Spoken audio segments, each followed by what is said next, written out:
قدام بيتنا قصر مسكون، قصر عيلة علام.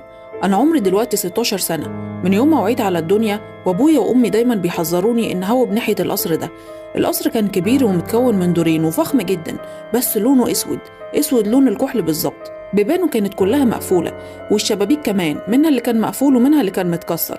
بيتنا كان على مسافة قريبة من القصر ده، بس على الرغم من كده عمري ما شفت ملامح لأي حاجة جوه القصر، لأنه من بره زي من جوه بالظبط، اسود قاتم. لما كنت بسأل ابويا عن سبب السواد ده، كان بيقول لي ان اهله هجروه بعد ما النار مسكت فيه، ومات معظم اللي كانوا ساكنين فيه في الوقت ده، والباقي مشي وسابه، ومن يومها وهو مقفول.